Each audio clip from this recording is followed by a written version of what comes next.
Hi everyone, it's KSMagpie's YouTube channel. Welcome back to another video on my channel.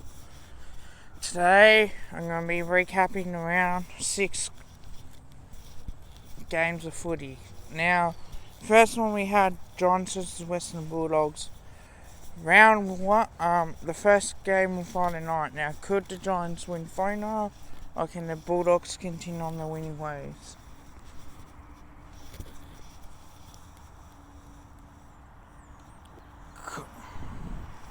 Can the Giants... Can the Cats continue their unbeaten run at home? Or will West Coast get a win away from home for the first time this year? Can Gold Coast Suns upset a few men that could not do and beat Sydney, or can Sydney continue on their winning ways and get the job done?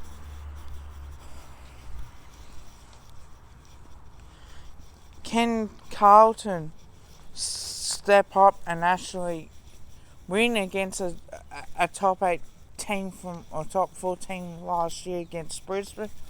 Or will Brisbane continue on their winning ways as usual?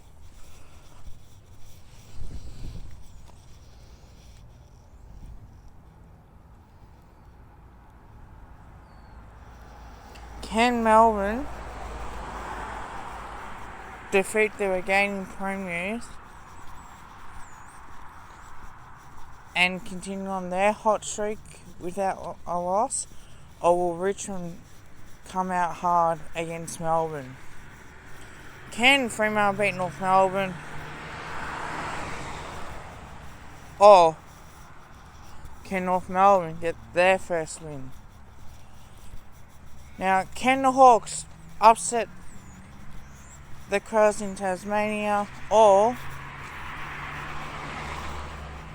can the Crows defeat Hawthorn and put Hawthorn in a worse position? Can Collingwood defeat Essendon and keep their season on the line? Or can Essendon upset Collingwood and win on the biggest stage of all? Can Port get the job done against St Kilda? Or will St Kilda bounce back and win this game? Now, the first game was pretty simple, 65 to 104. Not too bad. Tight game throughout that. I was out with a couple of mates, so I couldn't really watch the game. But no, look, it was a good game. Tight tussle. The Bulldogs kicked away, I think, in the second half, especially not the last quarter. But you know what you're going to get out of these two teams, and these are the must-watch games. In my opinion, I think that the top 5 games that you've got to watch. It's just that so many fans have seen these two teams playing in finals, prelims, and even trying to get in the face of the usual ball winners. So to me, nothing surprises me at all. These two teams know how to play football. Credit to the Western Bulldogs. Now, Geelong absolutely pumped the West Coast Eagles 97 points. The last win that West Coast had in Geelong, pretty sure this was one of my other games I had in my top 5, would have been back in 2005-2006 when they came back from 54 points down. But West Coast started off really well, and they dropped away after quarter time. Geelong stood up the next 3 quarters to smash it. And that's the interesting part as well, like something like you're not expecting. It's embarrassing, really, for the West Coast Eagles. Got Fremantle in Perth. It's a Fremantle home game. Lose this one, and I think could be troublesome here for the West Coast Eagles. Um,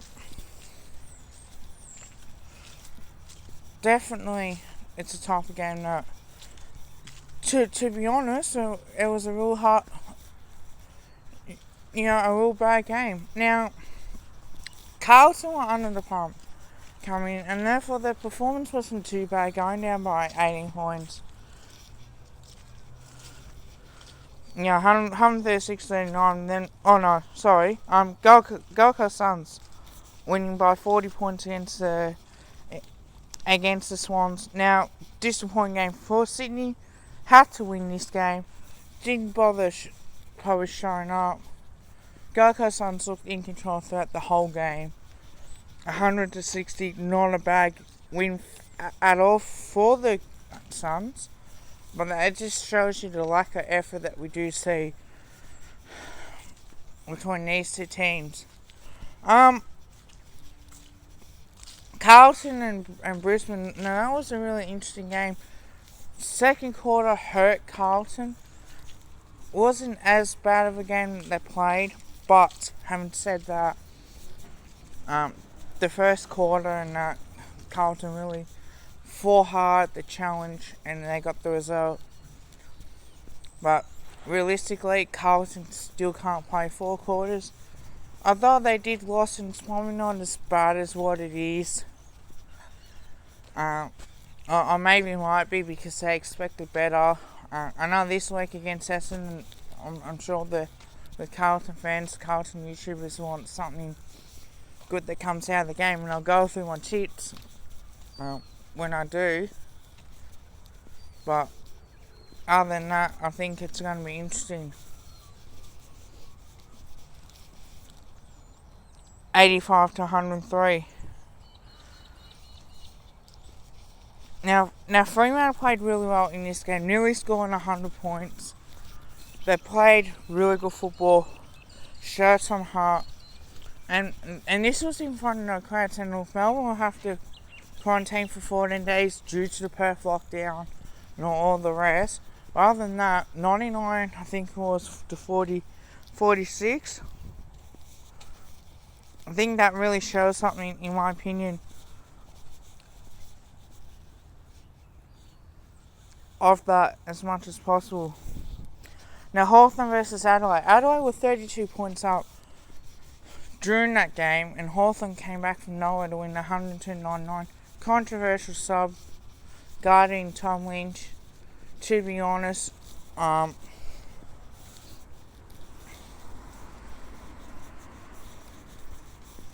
theoretically, Adelaide could have won that game. They kicked 10 straight, I think, in the second quarter. Absolute dominator, but probably ran out of legs. Hawthorn got the job done. Collingwood and Essendon. Could Collingwood be 1-4 that stage? Could we be 2-4? At least have 50%. Or can Essendon upset us? Now, credit to Essendon, as much as I'm not being bad sport about this, but I spoke about this in my review, and I know I didn't probably give Essendon too much credit. Anthony Redon took warning that starred with 5 goals.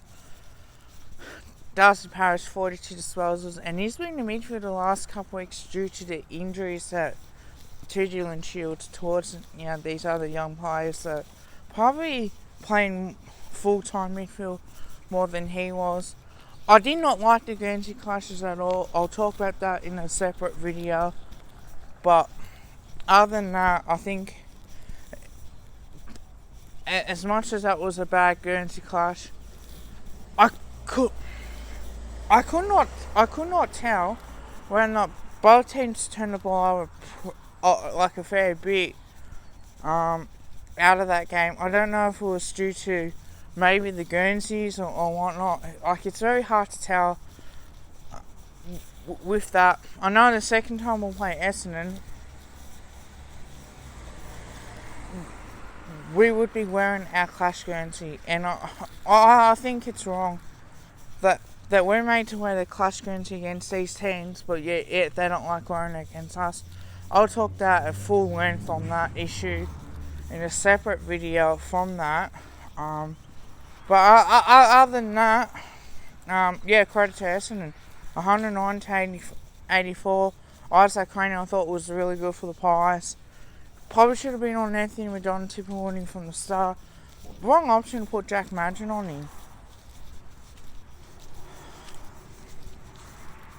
Yeah, as much as possible. And Port Adelaide, too good for the Saints. So the Saints will never a chance. Got absolutely smacked. 93-39. That is the lowest score for St Kilda this season. Now, I didn't have St Kilda in 8 because I thought, to be honest with you, back to 4 games. Didn't expect them to slide this far back. I had them, I think, maybe slightly outside the 8 as much as possible. But it is a bit difficult to tell with these type of games. Port, home and host, really fought hard. Other than that, you can't take effort away from that. So, that's going to be the end of my video. Returning Magpies, like, comment, new to channel, like, comment and subscribe, means the world to me. 100 subs. We can get to 100 subs by the end of the year. So if I can push towards at least 70 by June.